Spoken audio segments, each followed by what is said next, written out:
Todos lo conocimos por sus papeles cómicos. Un actor bonachón, gordito, simpático, con su eterna expresión de ingenuidad y su frase pegajosa. Pedro Weber Chattanooga no siempre fue así. Antes de alcanzar la fama, vivió un infierno real, un tormento que lo marcó para siempre y que jamás se atrevió a contar públicamente. Lo ocultó con risas, con chistes, pero sus familiares más cercanos lo sabían todo. Lo sabían y tenían miedo. Era a finales de la década de los 50 y Pedro Weber tenía apenas 20 años de edad. Aún no pensaba en la actuación. Sobrevivía con trabajos esporádicos, cargador en mercados, ayudante de carnicería, obrero temporal, hasta que alguien le habló de un empleo como asistente general y velador en el hospital psiquiátrico La Castañeda. Esto en Miscuac. Ese hospital, inaugurado en 1910 por Porfirio Díaz, ya para entonces era un sitio oscuro, decadente y lleno de historias tenebrosas. Ahí se encerraba a todo tipo de personas, desde enfermos mentales reales hasta mujeres rebeldes, hijos incómodos de políticos, indigentes que estorbaban en las calles y hasta soldados con traumas de guerra. Otros afirman que también encerraban a personas poseídas. Pedro entró sin saber a lo que se enfrentaba. Antes de comenzar, quiero manifestarles que el objetivo de este canal es informarles a través de investigaciones en periódicos, revistas, libros e internet sobre la vida y obra, pero sobre todo aquellos aspectos que por algún infortunio padecieron estos grandes de la farándula, los cuales galardonaron el cine y la televisión mexicana. Por tanto, en ningún momento se tiene la intención de difamar o lastimar la imagen de estos grandes. Sin más, comenzamos.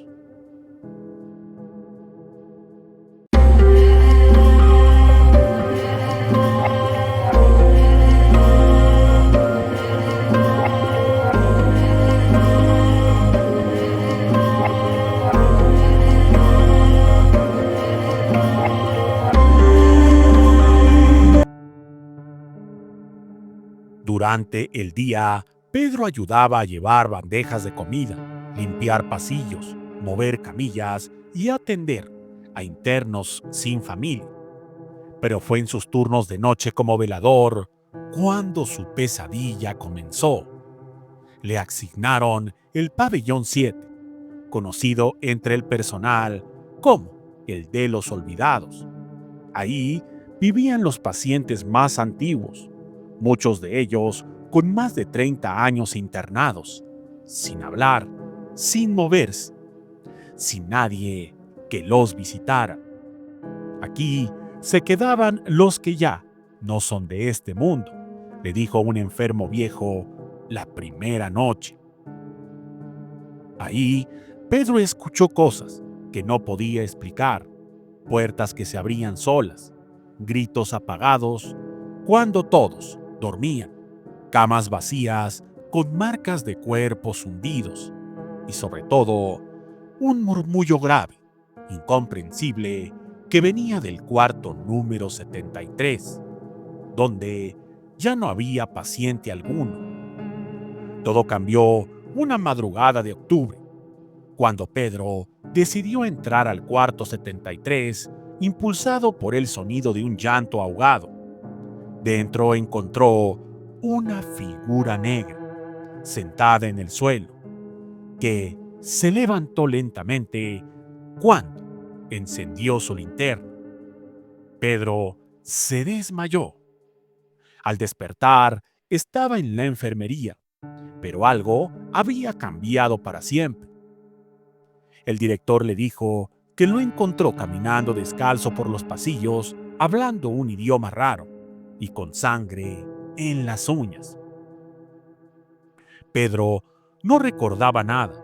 Desde entonces, la sombra no lo abandonó. No solo lo seguía, se metía en su cuerpo, lo hacía temblar sin control, le susurraba al oído por las noches y lo obligaba a esconderse en lugares cerrados. Le tenía un miedo irracional a los espejos, a la oscuridad y al agua. Renunció al trabajo. Se fue a vivir con un primo en la colonia Tránsito, pero el tormento continuó. Durante 3 años, Pedro no pudo dormir fuera de su closet. Colocaba cobijas, almohadas, una vela encendida, una cruz de madera y un frasco de agua bendita que reponía cada semana. Solo salía para comer y trabajar. Dormía encerrado, porque decía que si no lo hacía, eso lo tocaría mientras dormía. Fue una tía muy devota la que finalmente tomó cartas en el asunto. Llevó a Pedro con un sacerdote jesuita especializado en exorcismos menores, el padre José Torres, quien, tras escucharlo durante 1 hora, no dudó ni un segundo. Este muchacho trajo algo de la Castañeda. Eso no lo dejó en el pabellón, lo trajo con él. Durante 3 sesiones privadas en una parroquia de Tacuba, el padre hizo oraciones, liberaciones y rituales. En la última sesión, Pedro vomitó sangre, según contó su primo. El closet donde dormía apareció rayado con símbolos que nadie pudo identificar. A partir de entonces, la sombra desapareció. Después de eso, Pedro Weber comenzó a tomar clases de teatro. Empezó a hacer presentaciones de carpas y finalmente entró al mundo del cine, donde se volvió un actor entrañable. Pero sus familiares y amigos aseguran que nunca volvió a dormir con la luz apagada y siempre llevaba una cruz bendecida escondida en el zapato. Cuando alguien le preguntaba por qué siempre se santiguaba antes de entrar a un foro, él solo respondía: para que no vuelva aquello que ya una vez me encontró. Esta historia nunca fue contada en entrevistas, ni en documentales, ni en homenajes. Pero 2 personas cercanas a Pedro la contaron después de su fallecimiento en 2016. Y aquí, en este canal, la rescatamos, porque no todo en la vida de los comediantes fue risa y aplausos. Algunos vivieron con el diablo en el hombro y se lo llevaron hasta la tumba. ¿Creen que una entidad se le pegó a Chattanooga en la Castañeda?